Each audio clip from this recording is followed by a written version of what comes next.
Hey what's up guys, welcome back to my channel. और आज हम यहाँ पे बात करने वाले हैं कुछ इंपॉर्टेंट अपडेट्स के बारे में। बात करेंगे यहाँ पे जो सबसे पहली अपडेट आ रही है वो यहाँ पे तेजस मार्क 2 की तरफ से आ रही है। तो आप सभी लोगों को पता होना चाहिए कि जब हमने भी कुछ पिक्चर्स अपलोड की थी एरो इंडिया 2021 से, तो वहाँ पे हमने तेजस मार्क 2 के जो पिक्चर्स हैं वो यहाँ पे पोस्ट किए हुए थे।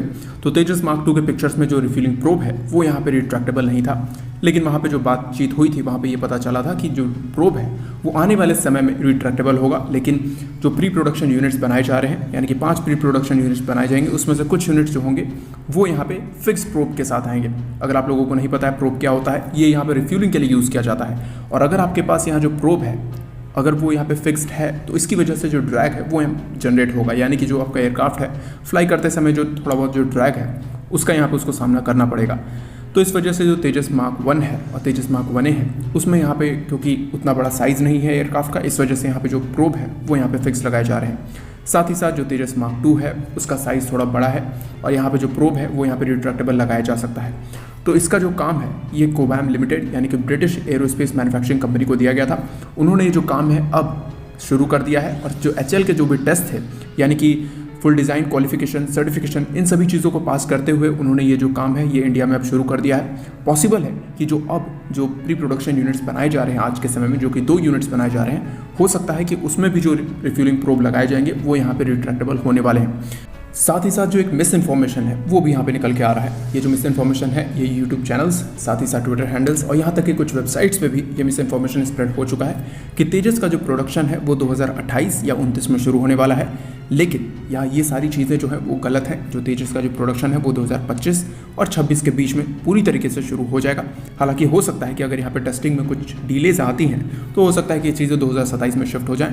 लेकिन अभी के हिसाब से जो टाइमलाइन चलाया जा रहा है, यानी कि जो चीज़ें फिक्स तरीके से चल रही हैं, यहाँ पे जो प्रोडक्शन का जो डेट है वो बताया गया है डॉक्टर मधुसूदन राव की तरफ से। और उन्होंने ये कहा है कि ये जो प्रोडक्शन टाइम है और प्रोडक्शन ईयर है वो 2025 से 26 के बीच में पूरी तरीके से शुरू हो जाएगा। और यहाँ पे जो प्री प्रोडक्शन यूनिट है इनकी टेस्टिंग भी जो है वो शॉर्ट टाइम के लिए होने वाली है। अब बात कर लेते हैं यहाँ पे जो नेक्स्ट अपडेट है वो यहाँ पे रशिया की तरफ से निकल के आ रही है। तो सुखोई एयरक्राफ्ट डिजाइन ब्यूरो इन्होंने यहाँ पे एक नए 5th generation single engine fighter jet पे काम करना स्टार्ट कर दिया है। यानी कि जो सुखोई ब्यूरो है वो एक नए फाइटर जेट पे काम कर रही है जो कि सिंगल इंजन फाइटर जेट होने वाला है। हालांकि इसके बारे में ज़्यादा चीज़ें निकल के नहीं आई हैं, लेकिन इसमें जो सिंगल इंजन होगा वो भी थ्रस्ट वेक्टरिंग इंजन होने वाला है और इसका जो थ्रस्ट टू वेट रेशियो होगा वो भी काफ़ी अच्छा होने वाला है। यहाँ तक कि थ्रस्ट वेक्टर कंट्रोल इंजन जो है उसके साथ जब एक फास्टेस्ट कंप्यूटर भी लगाने की बात कही गई है। साथ ही साथ इसमें जो on board radio electronic equipments होंगे, रेडियो एब्जॉर्बिंग कोटिंग्स होंगी, साथ ही जो वेपन सिस्टम्स होंगे वो सारी चीज़ें Su-57 से ही ली जाएंगी। यहाँ पे जो इंडिया का कनेक्शन है तो 2018 में इंटरव्यू हो रहा था, वहाँ पे रशिया के साथ कुछ बातें निकल के आई थी कि इंडिया और रशिया साथ में मिलकर सिंगल इंजन फाइटर जेट पे जा सकते हैं या फिर नहीं। तो वहाँ पे मिग और सुखोई ने कहा था कि हम सिर्फ और सिर्फ ट्विन इंजन फाइटर जेट्स बनाते हैं, लेकिन अगर इंडिया चाहता है तो हम यहाँ पे सिंगल इंजन फाइटर जेट्स पे भी जा सकते हैं। तो यहाँ पे कुछ सोशल मीडिया हैंडल्स पे और बाकी जगहों पे ये चीज़ें निकल के आ रही है कि इंडिया जो रशिया के साथ जो प्रोग्राम है वो यहाँ पे कर सकता है। लेकिन अगर आज के समय के अगर आप इंडिया का बजट देखोगे और एयरफोर्स का जो तरीका है काम करने का, अगर उसको थोड़ा एनालाइज करोगे तो चीज़ें समझ में आएंगी कि अब कोई भी बाहर से 5th जनरेशन फाइटर जेट नहीं आने वाला है, भले ही वो जॉइंट प्रोडक्शन से ही क्यों ना हो। अगर ऐसा कुछ होता भी है तो हम टेम्पेस्ट के साथ जाना बेहतर समझेगी एयरफोर्स, ना कि किसी रशियन प्लेटफॉर्म से।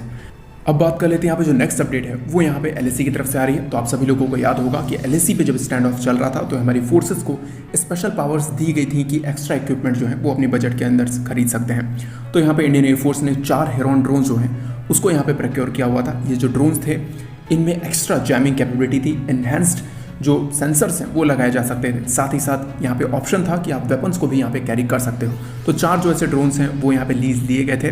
तो यहाँ पे जो इंडियन एयरफोर्स है वो अब इसको डिप्लॉय करने वाली है LAC में, जहाँ पे चाइनीज़ एक्टिविटीज़ पे ये जो नज़र है वो रखने में ज़्यादा बेटर होंगे। साथ ही साथ यहाँ पे जो LAC पे इंफ्रास्ट्रक्चर है उस पर भी काम हो रहा है और जो 5 साल का काम है उसको 1 साल में ही यहाँ पे इंडियन आर्मी, साथ ही साथ BROs और बाकी जितने भी इंजीनियर्स हैं उन्होंने यहाँ पे कंप्लीट कर लिया है। हालांकि ये सारी चीज़ें दिखाती हैं कि हमारी जो प्रिपेयरनेस है वो काफ़ी स्पीड अप हो गई है पहले से, लेकिन ये सारी चीज़ें पहले भी हो सकती थी। यानी कि अगर इन सभी चीज़ों का प्लान पहले किया जाता तो ये सारी चीज़ें हो सकती थी। आज के समय में जब एनिमी हमारे गेट पर खड़ा है तब इन सभी चीज़ों के प्रिपरेशन की आवश्यकता ज़्यादा नहीं होती है। और हालांकि अभी देखा जाए तो ये जो सिचुएशन है वो और लंबी खींचने वाली है। यहाँ पे CDS विपिन रावत ने भी कहा है कि किसी भी कीमत पे हम 1 इंच ज़मीन भी नहीं कमा सकते। तो आपको क्या लगता है इन सारी चीज़ों के बारे में कमेंट करके ज़रूर बताएं। आज के वीडियो के लिए इतना ही। जय हिंद।